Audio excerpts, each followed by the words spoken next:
الحمد لله الحمد لله الذي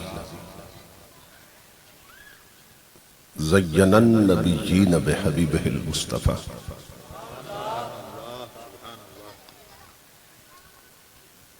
ومن على المؤمنين بنبيه المجتبى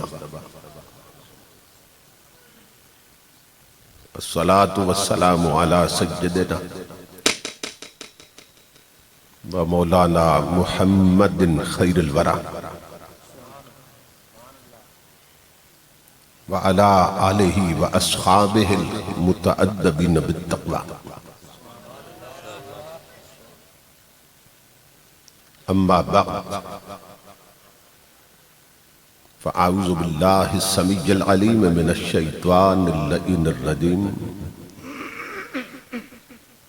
بسم الله الرحمن الرحيم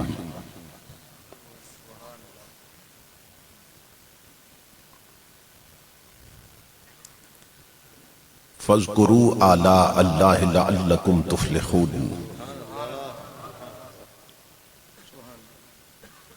صدق الله مولانا العظيم إن الله وملائكته يصلون على النبي يا أيها الذين آمنوا صلوا عليه وسلموا تسليما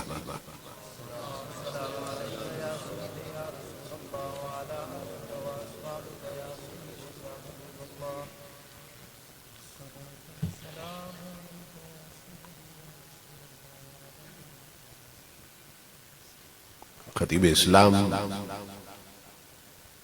محترم المقام حضرت علامہ سیف علی صاحب دامت برکاتہم القدسیہ، خطیب اسلام حضرت علامہ امتیاز حسین صاحب، خطیب اسلام حضرت علامہ نصیر الدین صاحب، خطیب اسلام حضرت علامہ شکیل احمد صاحب، خطیب اہل سنت حضرت علامہ محمد اورنگزیب صاحب زید مجدہم،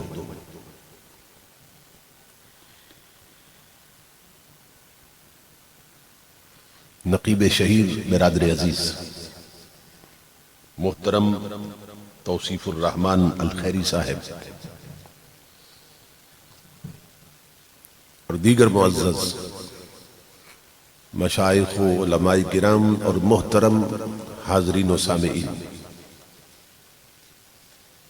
اللہ رب العزت کا لاکھ لاکھ شکر ہے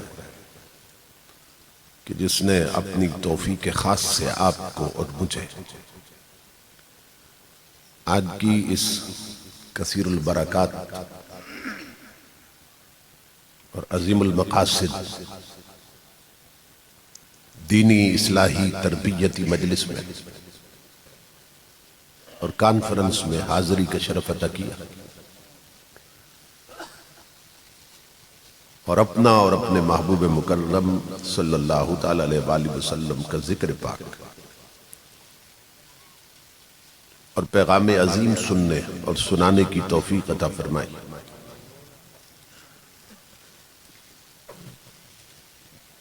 اس عظیم الشان پروگرام کے انعقاد پر میں آپ تمام حضرات کی خدمت میں بالعموم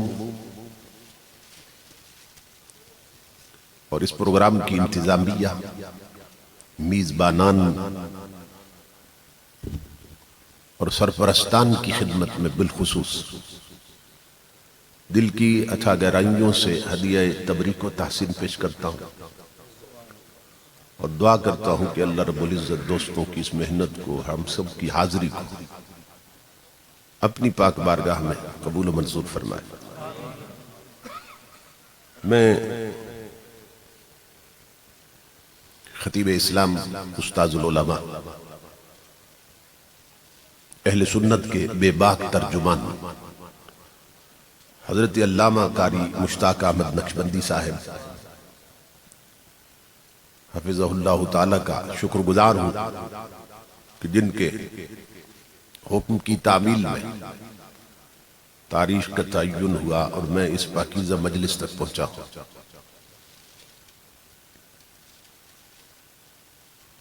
خوش بخت اور خوش نصیب ہوتے ہیں وہ لوگ کہ جنہیں اللہ رب العزت اس طرح کی پاکیزہ مجالس میں حاضری کا شرف عطا کرتا ہے.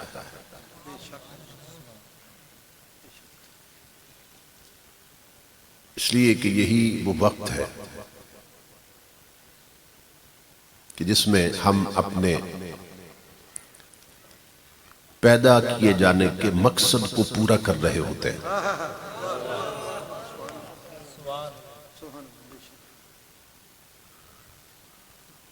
آپ جانتے ہیں کہ اللہ رب العزت نے ہمیں اپنی عبادت کے لیے، اپنی یاد کے لیے اور اپنی بندگی کے لیے پیدا کیا ہے.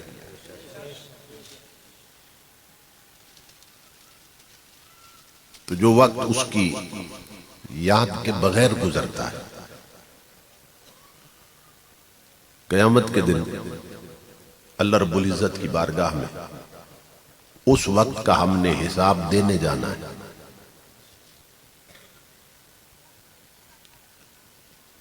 جو وقت اللہ اور اس کے محبوب کی یاد میں گزرتا ہے، اس وقت کا قیامت کے دن اللہ کی بارگاہ میں ہم نے حساب لینے جانا ہے.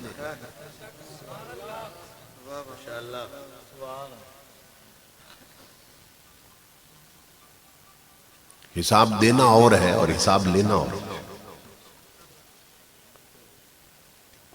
یعنی جو وقت بھی اللہ اور اس کے محبوب کے ذکر کے بغیر گزرتا ہے، دنیاوی فکر میں گزرتا ہے، اس کا ہم نے حساب دینے جانا ہے. اور جو وقت اللہ اور اس کے محبوب کے ذکر میں یا ان کی یاد میں گزرتا ہے، میدان قیامت میں اس کا ہم نے اللہ سے اجر لینے جانا ہے.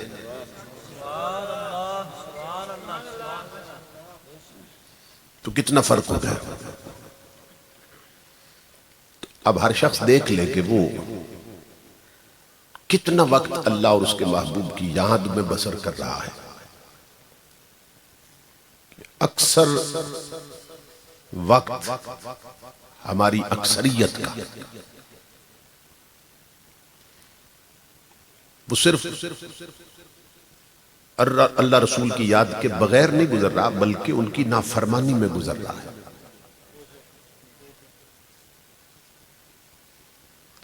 یعنی بزرگ کہتے ہیں کہ اگر نیکی نہیں کرتے، یعنی جس وقت میں تم نیکی نہیں کر رہے ہوتے، تو کم از کم اتنا تو کرو، اس وقت میں گناہ تو نہ کرو. لیکن ہمارا حال یہ ہے کہ ہم اکثر وقت نیکی نہیں کر رہے بلکہ گناہ کر رہے ہوتے ہیں، اور اللہ رب العزت کی نافرمانی، یا کسی کی غیبت کرتے ہیں، یا کسی کی چغلی کھاتے ہیں، یا کسی کا حسد اس وقت دل میں ہوتا ہے، یا ہمارا دماغ اللہ کی نافرمانی کا سوچ رہا ہوتا ہے، یا ہماری آنکھیں اس شے کو دیکھ رہی ہوتی ہیں جس کو دیکھنے سے اللہ رسول نے منع کر دیا، یا کان اس آواز کو سن رہے ہوتے ہیں جسے سننا اللہ رسول نے منع کر دیا.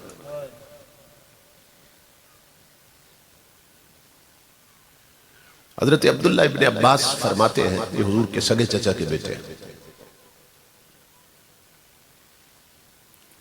آپ فرماتے ہیں کہ اطلب قلبک فی ثلاثت مواطن، کہ 3 جگہوں پہ لوگوں اپنا دل تلاش کیا کرو. دل،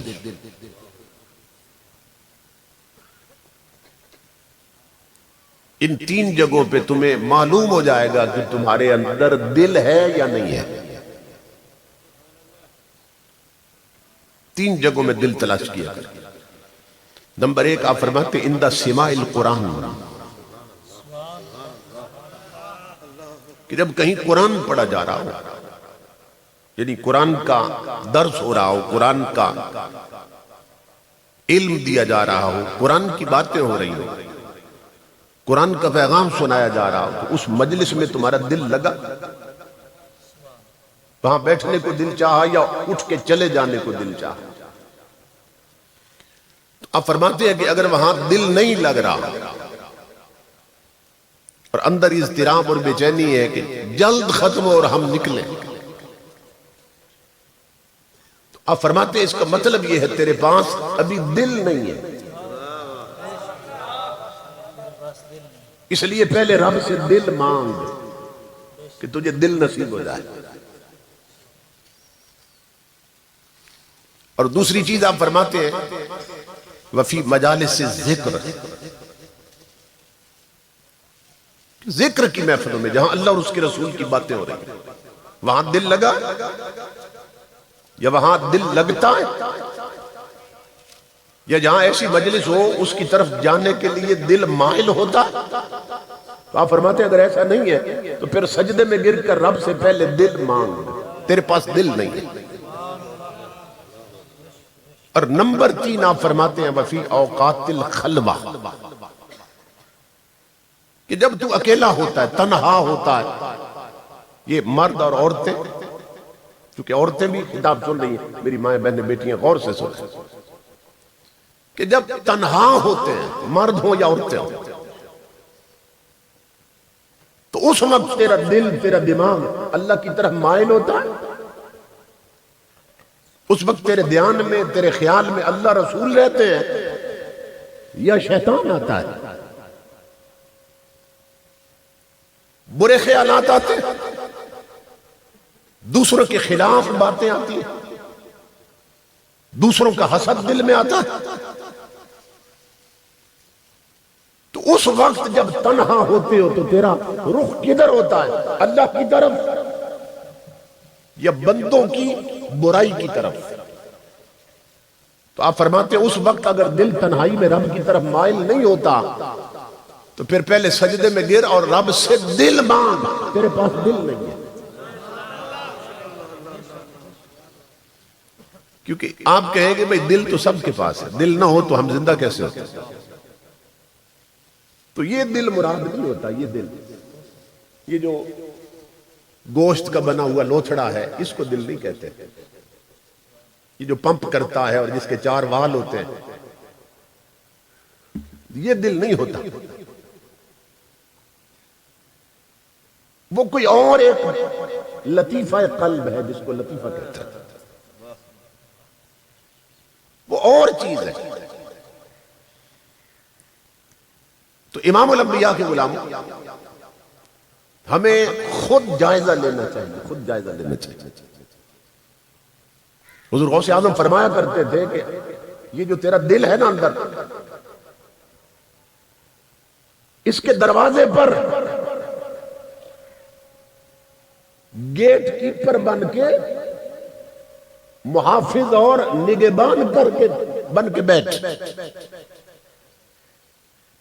جس طرح دروازے پہ کوئی نگران کوئی محافظ کھڑا کرتے ہیں نا کہ اندر کوئی شے نہ آ سکے، تو فرمایا اپنے دل کے دروازے پر خود نگران بن، محافظ بن،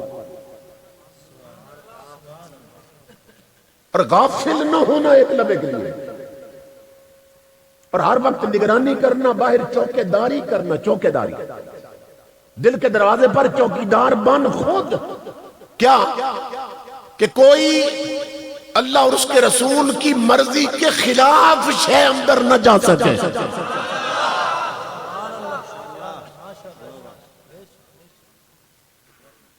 تب تیری قبر سنورے گی، تب تیری آخرت سنورے گی،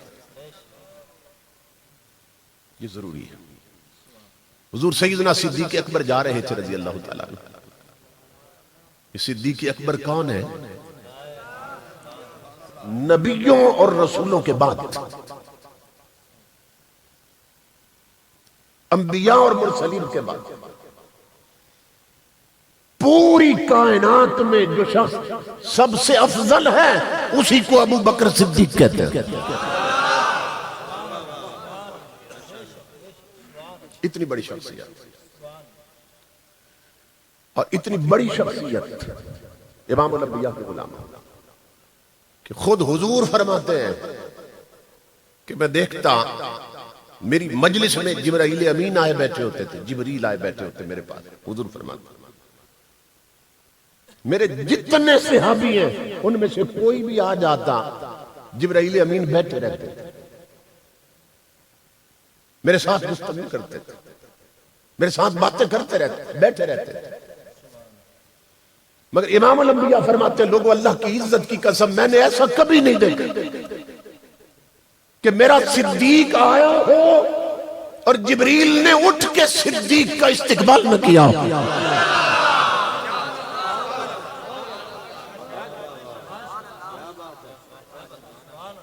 سمجھ رہے ہیں؟ یہ کیوں ہوتا تھا؟ ایسا کیوں ہوتا تھا؟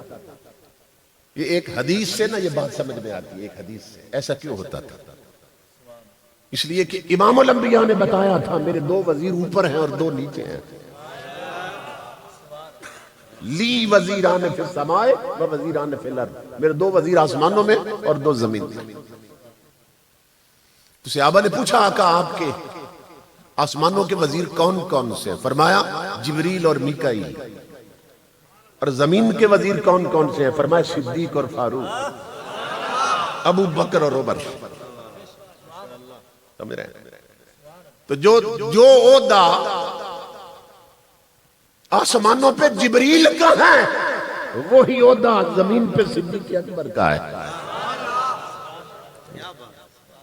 آقا فرماتے ہیں کہ جب زمین کا وزیر آتا نا تو آسمان کا وزیر اٹھ کے اس کا استقبال کرتا ہے۔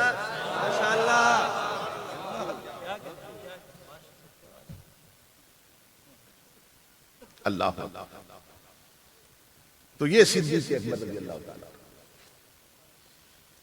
اور اتنی بڑی شخصیت کہ ایک بار امام الانبیاء نے جبریل سے پوچھ لیا تھا، جبریل سے آقا نے پوچھ لیا تھا جبریل اگر اللہ رب العزت تجھ سے پوچھے کہ تجھے بشر بنا دیتے ہیں، ہے تو نوری اور نوریوں کا سردار ہے اور ہر نبی کا صحابی جبریل، توریت انجیل زبور اور قرآن کا حافظ اور قاری جبریل، نوریوں کا سردار جبریل۔ تو امام الانبیاء نے فرمایا اگر رب سے پوچھے کہ جبریل تجھے بشر بناتے تو کون سا بشر بننا پسند کرو؟ تو جبرائیل امین نے عرض کیا آقا تیری زلفوں کی قسم میں ابو بکر صدیق بننا پسند کروں گا۔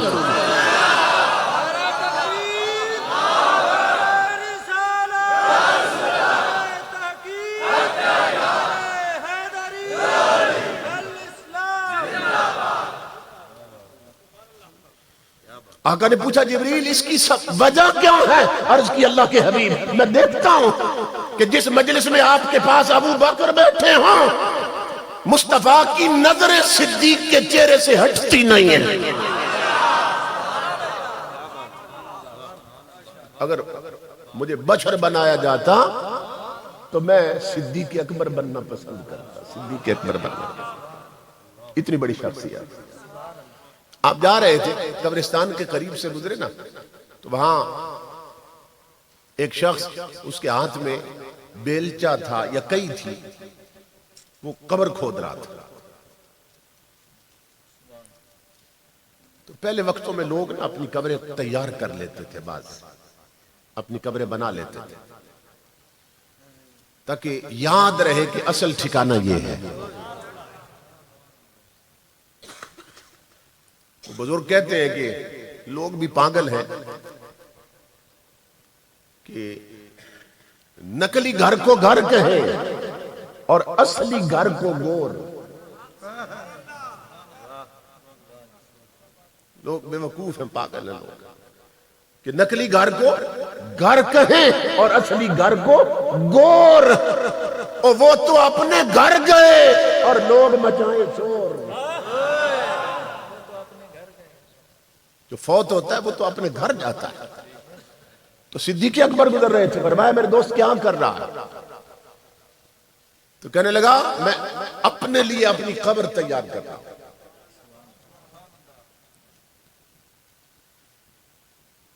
ایک محدث گزرے ہیں حضرت مرہ بن کعب، محدث گزرے بہت بڑے۔ تو یہ 15 سال پہلے اپنی موت سے 15 سال پہلے اپنے گھر میں اپنی قبر کھود کے نا ہر روز قرآن لے کر اس میں اتر جاتے تھے، اور اس وقت باہر نکلتے جب قرآن ختم ہو چکا ہوا تھا۔ محدثین نے لکھا ہے کہ اس بندے نے 15 سال اپنی قبر میں بیٹھ کر روزانہ ایک ختم قرآن کیا جس میں یہ دفن ہوئے تھے۔ تو لوگوں کو اپنی قبروں کی اتنی فکر ہوتی تھی، مگر آج نہیں ہے، آج نہیں، بھول گئے قبر کہ وہاں جانا جہاں سے بچ نہیں سکتے۔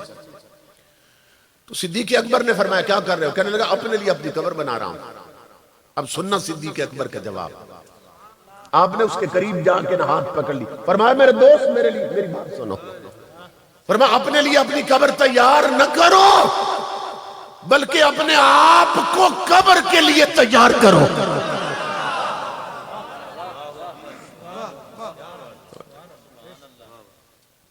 اگر تو خود تیار ہو گیا قبر میں جانے کے لیے، تیری تیاری پوری ہو گئی نا، تو پھر تیری قبر تیرا خدا تیار کرے گا۔ اور امام الانبیاء فرماتے ہیں قبر المؤمن روضۃ من ریاض الجنہ، مومن کی قبر جنت کے باغوں میں سے باغ بن جاتی، پھر وہ باغ بناتا اور وہی بہاریں لاتا۔ تو زندگی اصل میں وہ ہے جو اس کی بندگی میں بیت جائے۔ اس لیے کوشش کیا کرو جہاں بیٹھو ہاتھ کار ول دل یار ول، بزرگ فرماتے دھیان اپنے رب کی طرف ہے، نہ قبر بھولنے پائے نہ قیامت بھولنے پائے۔ سیدنا فاروق اعظم رضی اللہ تعالی حضرت عمر 25 لاکھ مربع میل کے فرما روا ہے عمر، اتنی بڑی شخصیت، امام الانبیاء کے غلاموں کے وہ عمر جو مراد رسول بھی ہیں اور داماد بطول بھی ہیں، وہ عمر جو دعائے نبی بھی ہیں اور داماد علی بھی ہیں، علی المرتضی اور سیدہ فاطمہ کی سگی بیٹی، وہ فاروق اعظم کی بیوی ہے، وہ فاروق اعظم امام الانبیاء کے غلاموں جن کے بارے میں ایک اورینٹلسٹ سر ولیم مور کہتا ہے، ایک انگریز لکھتا ہے ان کے بارے میں، کہتا ہے اے مسلمانوں if there was a second Umar in this world Islam overcome all over the world، کہتا ہے اگر تمہیں ایک عمر اور نصیب ہو جاتا تو پوری دنیا سے کفر کا خاتمہ ہو جاتا۔ وہ عمر اپنی انگوٹھی جو تھی نا، ہاتھ کی انگوٹھی، اس پہ لکھوایا ہوا تھا، چاندی کی انگوٹھی تھی، اس میں لکھوایا ہوا تھا کفا بالموت واعظا یا عمر۔ ہم تو نگینے ڈالتے ہیں نا، کوئی زرکن ڈالتا ہے، کوئی عقیق ڈال لیتا ہے، کوئی یاقوت ڈالتا ہے، انہوں نے چاندی کی انگوٹھی پہ لکھوایا ہوا تھا کفا بالموت واعظا یا عمر۔ کیا مطلب اس کا؟ اے عمر کوئی اور تجھے نصیحت کرے نہ کرے، لوگوں کے اٹھتے ہوئے جنازے ہی تیرے لیے سب سے بڑا سبق ہے۔ جنہوں نے تیاری کرنی ان کا یہ حال ہے۔ ہمیں نہ قبر یاد رہتی ہے نہ قیامت یاد رہتی ہے۔ جو بوڑھے بوڑھے لوگ ہیں وہ اڈوں پہ، داروں پہ، ہوٹلوں پہ بیٹھ کر تاش کھیلتے ہوئے، حقے کے کش لگاتے ہوئے، سگریٹ کے کش لگاتے ہوئے اللہ کی نمازیں چھوڑ دیتے ہیں۔ گھروں میں بہو بیٹیاں ٹی وی پہ بیٹھی ہیں، ڈرامے دیکھتی ہیں، آپس میں گپ شپ لگاتے ہوئے نمازیں چھوڑ دیتی ہیں۔ جوانوں کا یہی حال ہے، کرکٹ میچ کھیلتے ہوئے، یاروں میں بیٹھے ہوئے رب کے سجدے چھوڑ دیتے ہیں۔ تو ان محفلوں کا مقصد یہ ہے کہ اپنی ڈائریکشن اور اپنا رخ ٹھیک کر لو اللہ اور اس کے رسول کی طرف، کیونکہ انہی کی طرف جانا ہے، انہی کی طرف جانا ہے۔ تو امام الانبیاء کے غلاموں جو میں نے الفاظ تلاوت کیے ان میں اللہ رب العزت فرماتا ہے فَاذْكُرُوا آلَاءَ اللَّهِ لَعَلَّكُمْ تُفْلِحُونَ، کہ لوگوں اللہ کی نعمتوں کو یاد کرو تاکہ تمہارے دونوں جہان سنور جائیں۔ جس کو جو نعمت دی ہے نا اللہ نے، اللہ فرما رہا ہے میری اس نعمت کو یاد کرو، اسے یاد رکھو تاکہ تمہارے دونوں جہان سنور جائیں۔ یہ جو فلاح کہا نا لعلکم تفلحون، اس کا یہ معنی ہے، کیونکہ فلاح کا لفظ جو ہے علماء لغت لکھتے ہیں کہ عربی زبان میں دونوں جہانوں کی کامیابی پہ دلالت کرتا ہے۔ جب یہ کہا جائے نا آؤ فلاح کی طرف، تو اس کا مطلب یہ ہوتا ہے ایسے کام کی طرف بلایا جا رہا ہے کہ جس کے کرنے سے یہ جہان بھی سنورے گا، وہ جہان بھی سنورے گا۔ اسی لیے مؤذن کہتا ہے حی علی الفلاح، آؤ فلاح کی طرف، دونوں جہان سنور جاتے ہیں۔ اللہ رب العزت فرماتا ہے میری نعمتوں کو یاد رکھو تاکہ دونوں جہان سنور جائے۔ کیسے سنورتے ہیں دونوں جہان؟ آپ جانتے ہیں کہ اگر آپ کو کوئی یہ رومال بھی تحفے میں دے دے نا یار، اور دوستوں کو دیتے ہیں، گفٹ دیتے ہیں، اور حضور کی حدیث پاک ہے ایک دوسرے کو تحفے دیا کرو، اس سے محبت بڑھتی ہے۔ تو تحفہ کیوں دیتے ہیں؟ کہ اسے دیکھ کر نا جس نے دیا وہ یاد رہتا ہے، یہی ہوتا ہے نا، کیونکہ اس نے دیا ہے نا، اس کی نشانی ہے۔ اللہ فرماتا ہے مجھے بھولنے والوں بتاؤ تو صحیح کوئی شے ہے جو میں نے نہ دی ہو؟ تو جس نے سب کچھ دیا اسے بھول گئے؟ تمہیں یار ایک رومال دے دے، دوست ایک گھڑی دے دے، تمہیں وہ یار نہیں بھولتا، اور جس نے ہر شے دی اسی کو بھول گئے۔ اللہ فرماتا ہے میری نعمتیں یاد رکھو تاکہ میں یاد رہوں کہ دی کس نے، یہ عطا کس کی ہے۔ تو ذکر نعمت کا حکم دیتا ہے کہ نعمتیں یاد کرو، نعمتیں یاد رکھو، کیوں؟ تاکہ میں یاد رہوں۔ تو پھر اپنے آپ کو یاد کیوں رکھوانا چاہتا ہے؟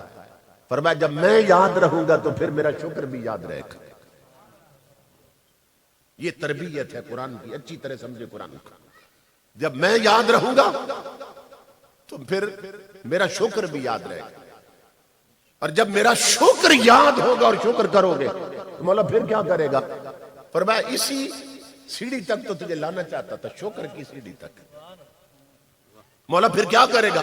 فرمایا لئن شکرتم لازیدنکم، فرمایا مجھے اپنی عزت کی قسم بندے اگر میری نعمتوں پر تو شکر نہ بھولا تو میں تیری نعمتیں گھٹنے نہیں دوں گا، ہمیشہ بڑھاتا جاؤں گا۔ تو یہ یاد رکھو میری ماں بہنوں بیٹیوں، شکر سے نعمت بڑھتی ہے۔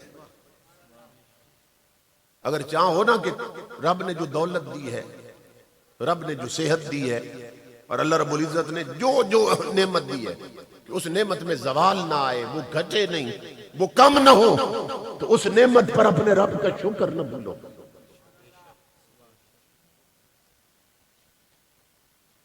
آپ بیٹھے تھے تو پڑھا رہے تھے، کلاس لگی ہوئی تھی، چھٹی ہو گئی، سارے اٹھ کے چلے گئے، تو حضرت سفیان ثوری بیٹھے رہے۔ آپ نے فرمایا سفیان سارے چلے گئے تو نہیں گیا؟ عرض کی میں اس لیے بیٹھا ہوں کہ آپ ہیں خون رسول، آج کوئی جڑ کی بات مجھے بتا دے کہ وہ ایک بات میں پلے باندھ لوں کہ وہ زندگی بھر کے لیے مجھے کافی ہو جائے، میں اس لیے بیٹھا۔ آپ بہت خوش ہوئے، فرمایا سوال بھی تو نے بڑا کامل کیا ہے، بڑا کامل سوال کیا، کہ پوچھنا بھی یہ ہے نا، آدھا علم ہوتا ہے پوچھنے کا طریقہ اگر آ جائے تو۔ بعض لوگ تو فضول سوال کرتے ہیں نا، فضول سوال۔ عرض کی حضرت ایسی بات بتائیں کہ جڑ کی بات ہو، پلے باندھ لو، زندگی بھر کے لیے کافی ہو جائے۔ سننا آپ نے فرمایا، آپ نے فرمایا امام جعفر صادق نے کہ سفیان اگر چاہو کہ رب نے جو نعمتیں دی ہیں وہ کبھی گھٹنے نہ پائیں، ان نعمتوں میں کبھی زوال نہ آئے، تو فرمایا ان نعمتوں پر اپنے رب کا شکر نہ بھولنا، پھر نعمتیں گھٹیں گی نہیں، بڑھتی جائیں۔ یہاں تک پہنچ گئے نا بات۔ نعمتوں کے ذکر کا حکم کیوں دیا؟ کہ جس نے دی وہ یاد رہے۔ وہ یاد کیوں رکھوانا چاہتا ہے اپنا؟ تاکہ اس کا شکر یاد رہے۔ شکر کیوں کروانا چاہتا ہے؟ تاکہ نعمتیں بڑھاتا رہے۔ اب سوال یہ پیدا ہوا امام الانبیاء کے غلاموں کہ شکر کا طریقہ کیا ہے؟ کیونکہ ہمارے اکثر لوگ نہیں جانتے رب کا شکر کیسے کرنا ہے۔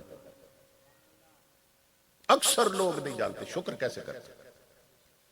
ڈگریاں بڑی ہیں لوگوں کے پاس، کوئی بی اے بی ایڈ ہے، ایم اے ایم ایڈ ہے، ایم ایس ہے، ایم ایس سی ہے، انجینئر ہے، ڈاکٹر ہے، آفیسر ہے، مگر پوچھ لو کہ رب کے شکر کا معنی کیا ہے اور طریقہ کیا ہے، نہیں بتا سکے گا طریقہ کیا ہے، کیا سیکھا۔ میں تو کہتا ہوں کہ جس ملک کا 3 بار بننے والا وزیر اعظم بدبخت شریعت نبی کے بارے میں اتنا جاہل ہو کہ اسے خبر ہی نہ ہو عقیدہ ختم نبوت ہے کیا۔ اگر عوام کو نہ خبر ہو تو کیا تعجب کی بات۔ پرائم منسٹر نہ جان سکے قرآن و سنت کی روشنی میں عقیدہ ختم نبوت کیا ہے، اول پھول بکتا پھرے، جاہلانہ باتیں کرتا پھرے۔ جس ملک کے وزیر نہ جان سکے عقیدہ ختم نبوت کی اہمیت کیا ہے، اگر ٹانگے والا ریڑھی والا شکر کی تعریف نہ جانے کیا تعجب کی بات۔ یعنی آپ دیکھو کہ ہمارے ملک پر کیسے کیسے جاہل بیٹھے ہوئے، کیسے کیسے جاہل بیٹھے، کیسے کیسے احمق ہمارے تخت پہ آئے بیٹھے۔ وہ بدبخت کہہ رہا قادیانی ہمارے بھائی ہیں، یہ آن دا ریکارڈ، یہ بات ریکارڈنگ میں موجود ہے۔ نواز شریف کہہ رہا قادیانی ہمارے بھائی ہیں، یعنی یہ اس کا مطلب یہ ہے کہ حضور کے دین کے بارے میں نواز شریف یہ وزیر یہ بدبخت اتنے جاہل ہیں کہ انہیں قرآن کا یہ حکم معلوم ہی نہیں کہ کافر کو اپنا بھائی نہیں کہتے۔ قرآن کہتا ہے انما المؤمنون اخوہ، قرآن کہتا ہے کافر مومنوں کے بھائی نہیں ہوتے، صرف مومن ہی مومنوں کے بھائی ہوتے ہیں۔ اور یہ مرزائیوں کو اور قادیانیوں کو جو اس کائنات کے بدترین کافر ہیں اور آقا کی ختم نبوت کے منکر ہیں، یہ بدبخت انہیں کہہ رہا ہے وہ میرے بھائی ہیں، وہ میرے بھائی۔ اور امیر المجاہدین نے جو تمہاری ہی مٹی سے نکلا ہے مجاہد، اس نے دنیا کو یہ بتا دیا ہے لوگوں کہ اگر قادیانی تمہارے بھائی ہیں تو پاکستان میں محمد عربی کے سپاہی ہیں، یہ اپنے آقا کی عزت پہ حرف نہیں آنے دیں گے۔ ہم کٹ جائیں گے مگر عقیدہ ختم نبوت میں ترمیم نہیں ہونے دیں گے۔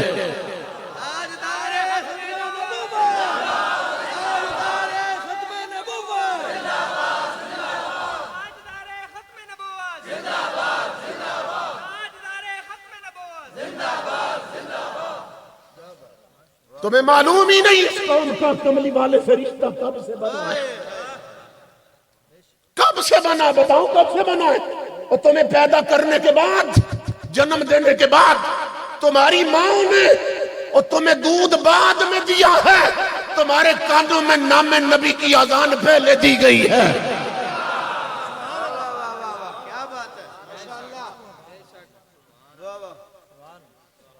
ہم وہ سر اپنے گردن پہ بوجھ سمجھتے ہیں جو نام مصطفیٰ پہ کٹایا نہ جا سکے۔ ان بدبختوں نے یہ سمجھا تھا، شاید قوم سو رہی ہے، کہ ہم جو مرضی ہے اوپر گڑبڑ کرتے پھرے۔ انہیں نہیں معلوم تھا کہ قوم سو نہیں رہی ہے، اپنے آقا کی عظمت کے دفاع کے لیے پوری قوم جاگ رہی ہے۔ ہم تو پھر انسان ہیں، امام الانبیاء کے غلاموں۔ تاریخ میں ہے کہ تاتاری جب بغداد پہ حملہ آور ہوئے نا اور علاقے تہس نہس کر کے رکھ دیے، تو جو عیسائی تھے انہوں نے دیکھا کہ یہ تو جس طرف رخ کرتے ہیں فتح کے جھنڈے گاڑتے جا رہے ہیں۔ انہوں نے اپنے پریسٹ بھیج دیے، پادری بھیج دیے جو عیسائیوں کے علماء اور عالم تھے، عیسائی عالم۔ انہوں نے کہا اتنی خونخوار قوم، اتنی بہادر قوم اور اتنی جنگجو قوم، اگر تم تبلیغ کرو انہیں کہ یہ عیسائی بن جائے تو یہ بہت کام آ سکتے ہیں ہمارے۔ انہوں نے پھیلا دیے اپنے علماء عیسائیوں نے، تو 40,000 تاتاری مائل ہو گئے۔ انہوں نے کہا کہ ہم اکٹھے کلمہ پڑھتے ہیں عیسیٰ علیہ السلام کا، کہ عیسائی ہوتے ہیں۔ انہوں نے کیا کیا عیسائیوں نے؟ انہوں نے کہا کہ یہ تو اتنی بڑی تعداد کلمہ پڑھ کے عیسائی بننے لگی ہے ہماری تبلیغ کے نتیجے میں. انہوں نے کہا ایک بہت بڑے گراؤنڈ میں انہیں اکٹھا کرتے ہیں اور پوری دنیا میں اعلان کرتے ہیں کہ جب اتنے لوگ عیسائی بن رہے ہیں تو باقی بھی مائل ہو جائیں گے عیسائیت کی طرف، کرسچینٹی کی طرف. انہوں نے بہت سٹیج لگایا اور 40,000 بندہ اکٹھا ہے اور دنیا اس سے بھی بڑھ کے آئی دیکھنے کے لیے یہ منظر کہ تاتاری جیسی خونخوار قوم وہ عیسائی بننے والے ہیں.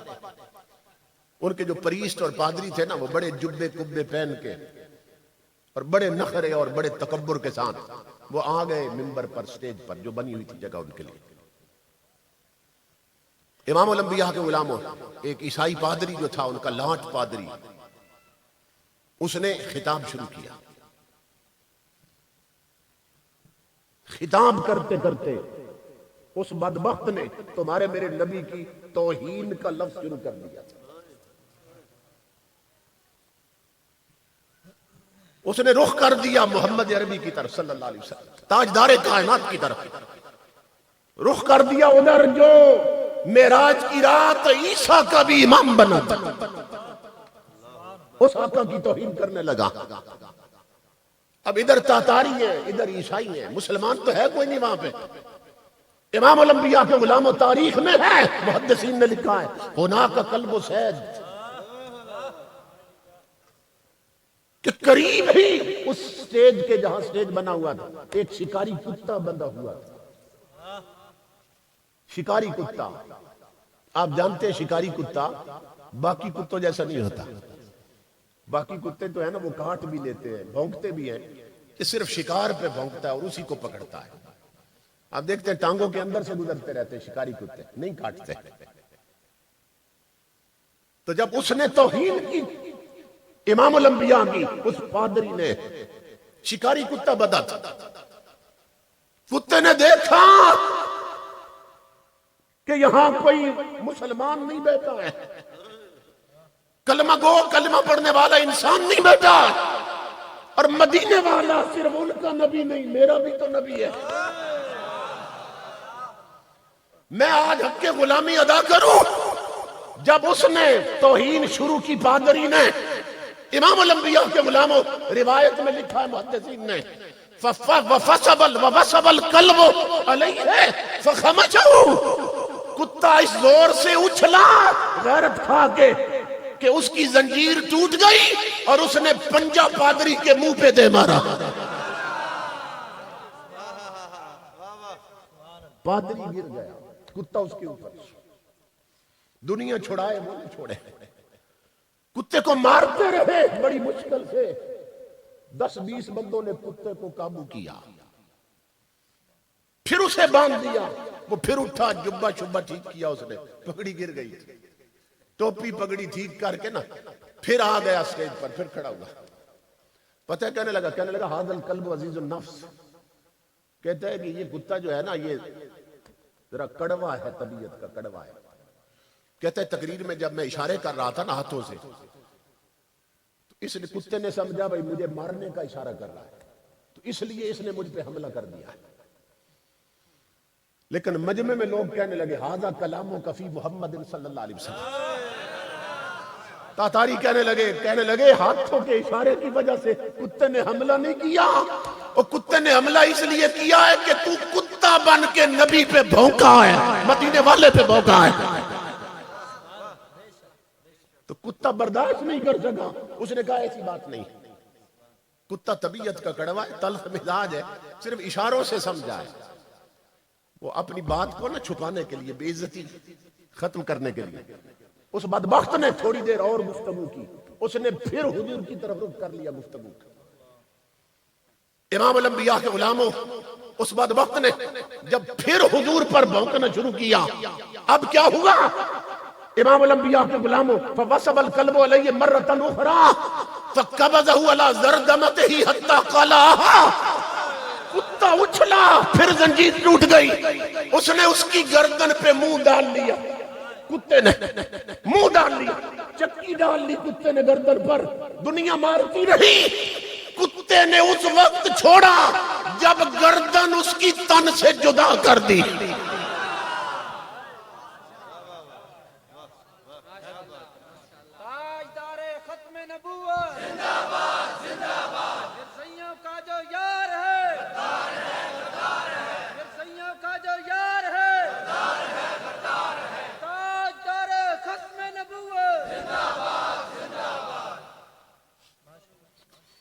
میری ماں بہنوں بیٹیوں، اپنے آقا کی عظمت سننے کے لیے آنے والیوں اور آنے والے بزرگوں، کتے نے تب چھوڑا جب گردن جدا کر دی، سر جدا کر دیا. پھر کیا ہوا؟ کہتے فَأَسْلَمَ بِسَبَبِ ذَلِكَ نَحْوُ 40,000 مِنَ الْمُغْلِ. کہتے اللہ کی عزت کی قسم، وہ جو 40,000 تاتاری آئے تھے عیسائی بننے کے لیے، جب اٹھ کے گئے تو محمد عربی کا کلمہ پڑھ کے جا رہے تھے.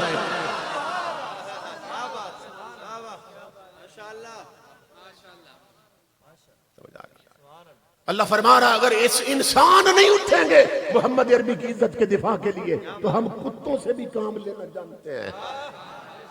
پھر جانور آئیں گے میدانوں میں.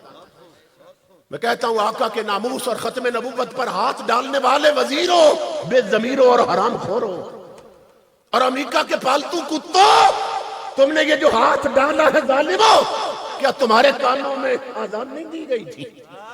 کیا تم نے مسلمان ماؤں کا دودھ نہیں پیا تھا؟ کیا تمہارے اندر اس کتے جتنی بھی غیرت نہیں ہے؟ چلو بھر پانی میں ڈوب کے مرو، کتے جتنی غیرت بھی نہیں ہے تمہارے اندر کہ تم نے اس قانون کو بدلنے کی کوشش کی کہ جس قانون کو شامل کرنے کے لیے آئین پاکستان میں اور دستور پاکستان میں اس وقت بھی نہ جانے کتنے حضور کے عاشقوں نے چھلنی سینے کرائے تھے اور قربانیاں دی تھی. تو یہ پلانے گئے، لیکن امام الانبیاء کے غلام قربان جائیں. پھر حضور کے غلام ایسے اٹھے ہیں جیسے اٹھنے کا حق تھا. یہ فرعون بنے ہوئے تھے حکومت، یہ وزیر فرعون بنے ہوئے، یہ ہمارا کیا بگاڑ لیں گے؟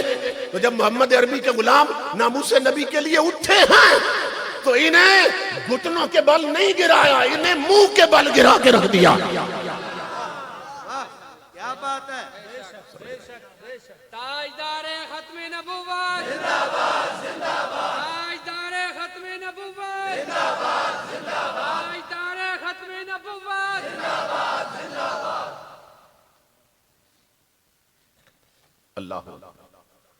اللہ رب العزت فرماتا ہے کہ پھر تمہیں شکر یاد رہے گا، شکر یاد رہے گا. تو شکر کا طریقہ کیا ہے؟ اب یہ اکثر لوگ نہیں جانتے شکر کا طریقہ. ہم نے یہ سمجھا ہے کہ پیٹ بھر کے کھا لیا نا، جب دکار آئی تو کہہ دیا الحمدللہ، بس شکر ادا ہو گیا. نہ نماز پڑھی، نہ روزہ رکھا، نہ قرآن یاد، نہ قبر، نہ قیامت یاد، بس دکار آنے پر الحمدللہ کہہ دیا، شکر ادا ہو گیا. جو شکر اللہ کہہ رہا ہے نا کہ شکر کرو گے تو نعمتیں گھٹنے نہیں دوں گا، بڑھاتا جاؤں گا، وہ شکر سمجھ لیں کہ وہ شکر کیا ہے. اگر یہ شکر آپ سمجھ گئے تو آج کا خطاب ٹھکانے لگ گئے، پوری تقریر ٹھکانے لگ گئی، کامیاب. شکر کیا ہے؟ تو امام الانبیاء کے غلام و حضرت شیخ جنید بغدادی فرماتے ہیں رضی اللہ تعالیٰ، بہت بڑے ولیوں میں سے اور عالموں میں سے، آپ فرماتے ہیں کہ شکر کا طریقہ یہ ہے کہ جس پر اللہ وعدہ کر رہا ہے کہ نعمت گھٹنے نہیں دوں گا، وہ شکر یہ ہے کہ تو جو اللہ نے نعمتیں دی ہیں تجھے، اس کی دی ہوئی نعمتوں سے اس کی نافرمانی چھوڑ دے. یہ ہے شکر کا طریقہ. جو رب نے دی ہیں نا نعمتیں، بس اس کی دی ہوئی نعمت سے اس کی نافرمانی نہ کرنا، یہ ہے اس کا شکر. بہت سے لوگ نہیں سمجھے شکر کا طریقہ، اب بھی نہیں سمجھے. اب میں اس کو تھوڑا سا کھولتا ہوں تاکہ سب کو سمجھ آ جائے. آنکھ اللہ کی نعمت ہے کہ نہیں ہے؟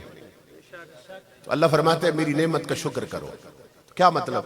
ان آنکھوں کے ساتھ زندگی بھر کے لیے وہ چیزیں دیکھنا چھوڑ دو جن کا دیکھنا اللہ رسول نے حرام کر دیا.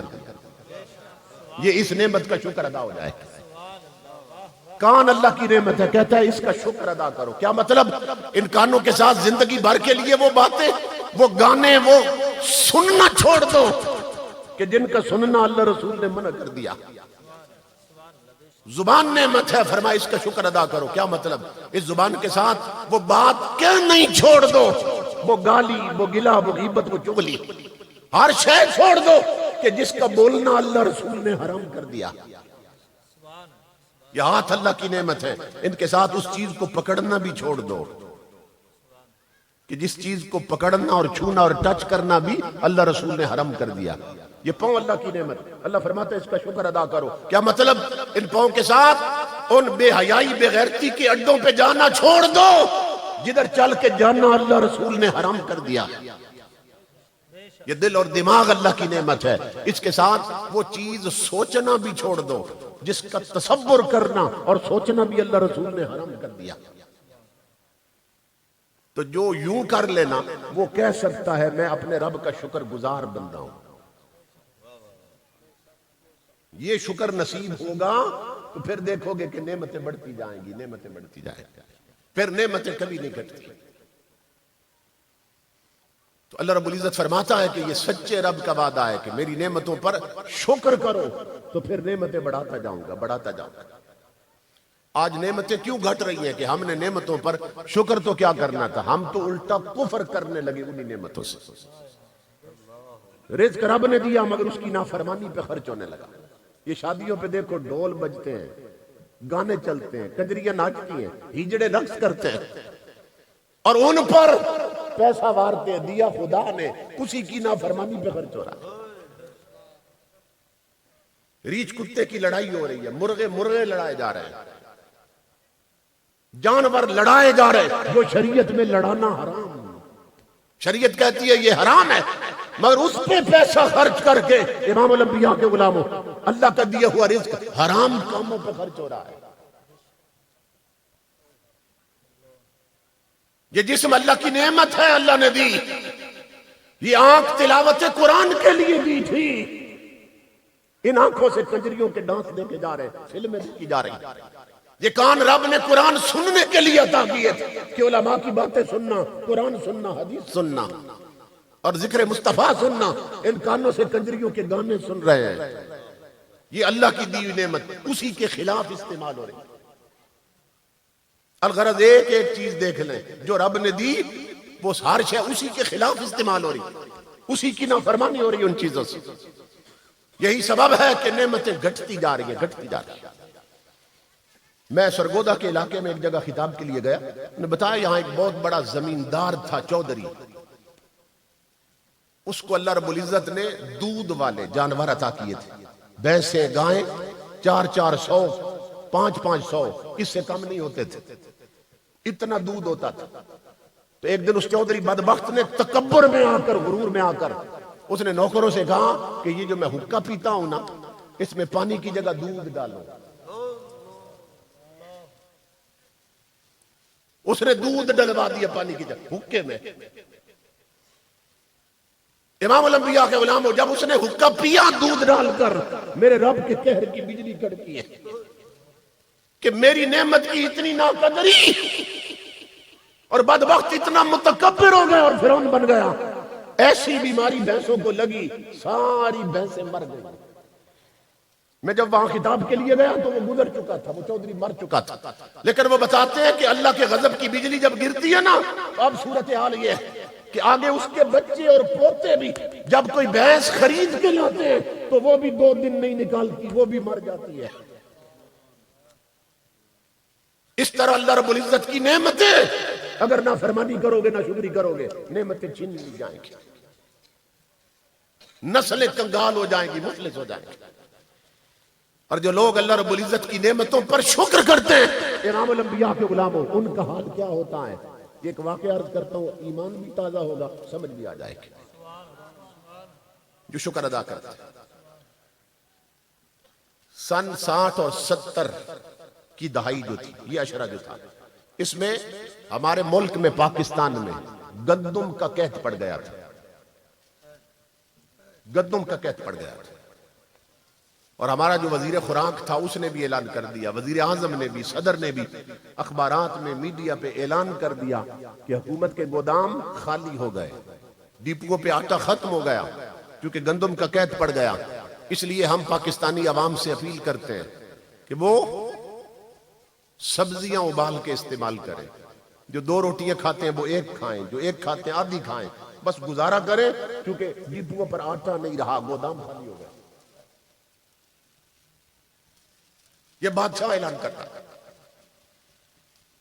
امام الانبیاء کے غلاموں، وہ دور تھا حضرت پیر میر علی شاہ رحمت اللہ علیہ کے بیٹے حضرت بابو جی رحمت اللہ علیہ کا دور. حضرت بابو جی رحمت اللہ علیہ انہوں نے بھی دوسرے دن اعلان کروا دیا اخبار میں، میڈیا میں. انہوں نے کہا پاکستانیوں گھبرانے کی ضرورت نہیں، یہ ملک بنا ہے مدینے والے کے نام پر. جسے حکومت کے ڈپو سے آٹا نہ ملے وہ گولڑے کے لنگر سے لے جائے.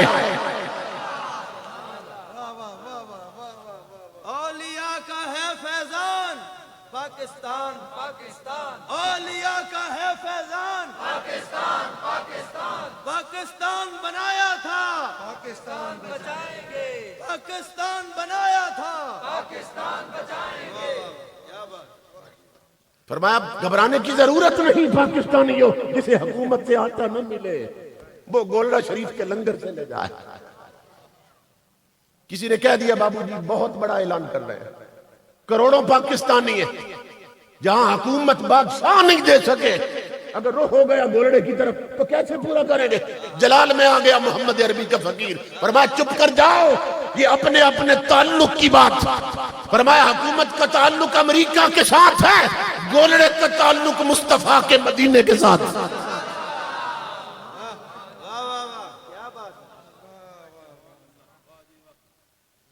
انہیں معلوم ہے سچے رب کا وعدہ ہے کہ تم اگر اطاعت گزار رہے، شکر گزار رہے، تو پھر تمہاری نعمتیں کبھی گھٹنے نہیں دوں گا. جو رب کے شکر گزار بندے ہوتے ہیں اس کی نعمتوں کا شکر ادا کرتے ہیں، اللہ ان کی نعمتیں کبھی گھٹنے نہیں دیتی. فرمایا وہ حکومت کے اپنے تعلقات کی بات ہے، یہ ہمارے اپنے تعلقات کی بات ہے. اس کا تعلق امریکہ کے ساتھ ہے، ہمارا تعلق مدینے کے ساتھ. تو امام الانبیاء کے غلاموں، جو حضور سے تعلق پیدا کر رہے ہیں اور جو حضور کے ہو جائیں، اللہ کی عزت کی قسم کائنات ان کی ہو جاتی ہے. اس لیے اپنے آپ کا رابطہ جوڑ لو حضور کے در کے طرف، آقا کے گھر کی طرف، آقا کے اصحاب سے، آقا کی آل سے اور تاجدار کائنات کی امت کے اولیاء سے. یہ سب راستے ہیں حضور کے قدموں تک پہنچنے کے.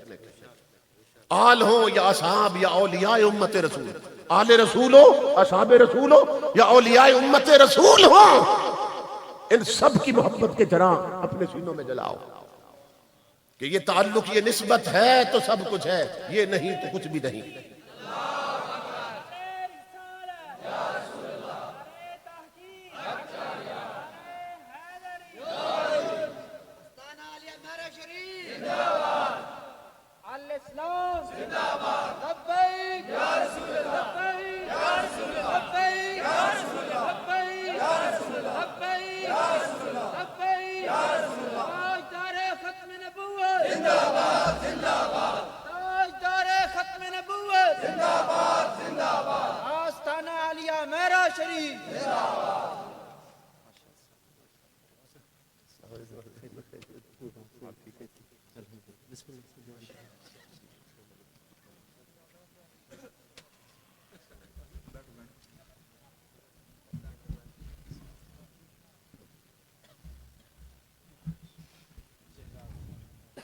یہ ہماری خوشبختی ہے کہ گلے گلشن میرا شریف حضرت علامہ صاحبزادہ شیخ طریقت پیر محمد فاروق احمد میروی صاحب زید مجدہ مجلس میں جلوہ گر ہو چکے. اللہ رب العزت اس خاندان کے علمی اور روحانی فیضان سے ہمیں ہمیشہ مستفیض ہونے کی توفیق عطا فرمائے. تو کامیابی کا راز اس میں ہے، حضور کی ہر نسبت کا حیا کرو، آقا کے ہر تعلق والے کا ادب کرو. الدین کلہ ادب، حضور کا دین پورے کا پورا ادب کا نام ہے. امام الانبیاء کے غلاموں، آقا کی نسبتوں کسی کی توہین ہو گئی، کسی کی توہین ہو گئی تو نہ اسلام بچا، نہ ایمان بچا، نہ دین بچا، کچھ بھی نہ بچا. علماء نے تو یہ لکھا ہے کہ من قال لنعل النبی نعیل یکفر،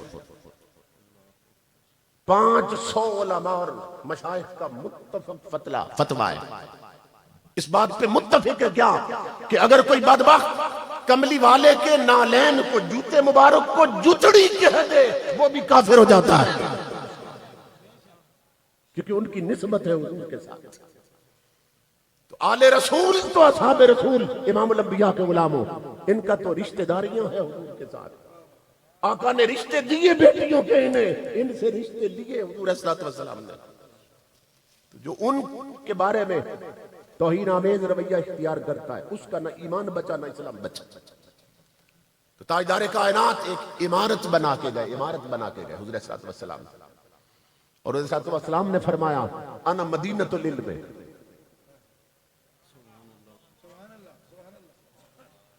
یہ پوری حدیث یوں بنتی ہے،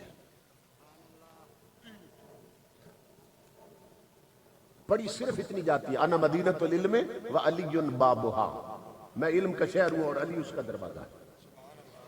آپ نے کبھی دیکھا ہے کہ صرف دروازے ہی ہو، دیوار کوئی نہ ہو، ساتھ دیوار کوئی نہ ہو اور دروازہ اس کی بنیاد بھی کوئی نہ ہو؟ کوئی عمارت ایسی بھی دیکھی ہے صرف دروازے ہی ہو، نہ دیواریں ہوں، نہ چھت ہوں، نہ نیچے بنیادیں ہوں، کچھ بھی نہ ہو، صرف دروازہ بنا ہوا ہو؟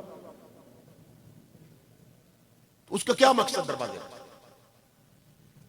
تمہارے میرے نبی تو دین کی پوری عمارت بنا کے گئے، عمارت بنا کے گئے، اور ہم ایسے بد نصیب کہ ہم نے چھت بھی اڑا دی، دیواریں بھی اڑا دی، بنیاد بھی ہٹا دی، اور صرف دروازے کا ذکر کر رہے ہیں۔ سنو اور اپنے ایمان تازہ کرو، میرے آقا نے فرمایا انا مدینۃ العلم وابو بکر اساسها وعمر جدرانها وعثمان سقفها وعلی بابها۔ امام الانبیاء نے فرمایا میں علم کا شہر ہوں، میرا صدیق اس کی بنیادیں ہیں، میرا عمر اس کی دیواریں ہیں، میرا عثمان اس کی چھت ہے، تب جا کر میرا علی اس کا دروازہ ہے۔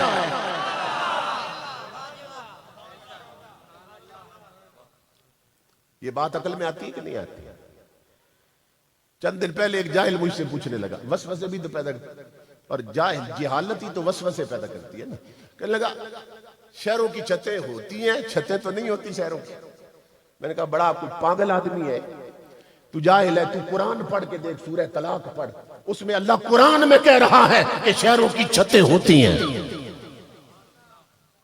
یہ یاد رکھنا، کیونکہ اس میں سب سے بڑا وسوسہ یہ پیدا کیا جاتا ہے کہ شہروں کی کوئی چھتیں ہوتی ہیں، تو قرآن میں اللہ فرما رہا ہے کہ وہ شہر اپنی چھتوں پہ گرے ہوئے تھے، اور قرآن سے ثابت ہے کہ شہروں کی چھتیں ہوتی ہیں۔